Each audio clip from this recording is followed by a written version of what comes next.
izina wuba gusahugiza tombora gusa ufise tombora uri kudugira kuri jewe kandi ibi byose uri kubivuga kugira uduge ni gute nodugira ku muntu na Diamond yaradugiye kuri Loliro na Diamond yaradugiye kuri Loliro imosho yonyene wimosha n'umutwe ndiyoye ndumwa kwisi ndumwa kwisi ibyo ndakubwira telefone wo muntu urakenye bye telefone wo muntu oye ibyo nkoze birahagije bakozi bayagira tuvugiye hano ndasetse impa mikrofone ni isetse kandi ufaka umujournaliste sindi umujournaliste oya nawe uri umuririmbyi cyangwa umujournaliste cyansanzwe n'umujournaliste nkaba umuririmbyi urimo byose yego ni kubera iki ukenye binganuko mbwira uwundi muririmbyi w'umujournaliste aba mona warda ubunya akora ku marezo social rindira nagusigurire n'abubatsa amazina none mona warda ntazina afise urafise izina mona warda ntazina afise ngomara kubwira na tivakora ngomara kubwira abame bagisa Steve n'abajournaliste bagisa Steve n'abajournaliste bakaba baririmbyi utavuga bakiriku nguvuga abo muri atamana y'ubujournaliste bafise rega nta mano yavyo bafise wewe rero nturi umuririmbyi uri umujournaliste ndi umuririmbyi anakomeye mukora iki ubimebesha kandi mfise impano yawe atayugira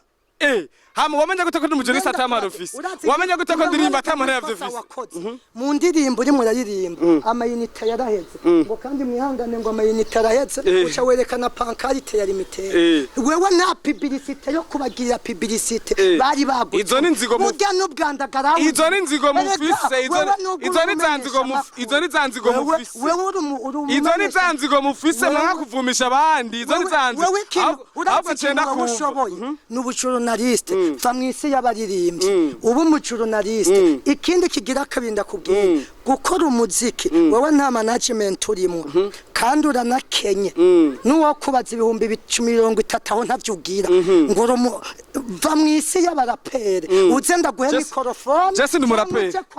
Jesse ndi umurapere ubu mumenyesha amakuru wo muri yakini Jesse ndi umurapere je ndi umuririmbyi uririmba iki ko nivyo uririmba mbwira indirimbo waririmbye basi yumvikanitswe indirimbo ya mbere izwi n'indirimbo yitwa abarozi none hari ikindi so ntiyaroga boreka kuri hari ikindi so ntiyaroga ico cyana indirimbo yitwa abarozi kandi mu barozi na urimo kandi ico gituma wimosha mu barozi na urimo ninde muntu yimosha nkuko atari umurozi niyo mpamvu ntiyinyitse gusa ni wari kureka kuririmba iby'abarozi sari umurozi nawe yarakwatiye raba kagatwe uko kameze mu Burundi nta wundi yimosha numva ko ndi umustar mu Burundi nta wundi muntu none kubera iki asubiramo mu Burundi nta wundi afise se w'umuntu oya asubiramo neza ko wangana muri nta wundi muntu bakunzi ba Yakini TV ndabashimiye cya kuri channel ya Yakini TV mufyonde subscribe ya indi Apotre Bwenge ifite ama views abiri Apotre Bwenge yaramwemera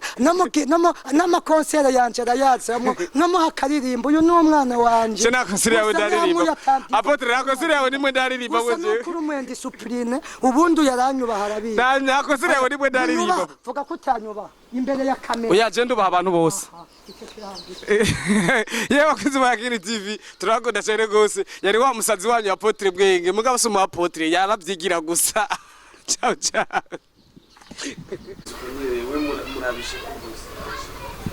bakunzi ba Yakini TV ndabahaye mwaramutse canke mwiriwe bivanye aho muherereye hose ni ya televiziyo yanyu bakunda cyane gose muhava mumbaza ati ninde ari kuri micro twese turi inyuma yaba pasi classic kuri kamera nko mumenyereye ariko uno mushinga nahe mubona ni CEO wa Yakini Studio Entertainment akaba n'umuserukizi kandi mu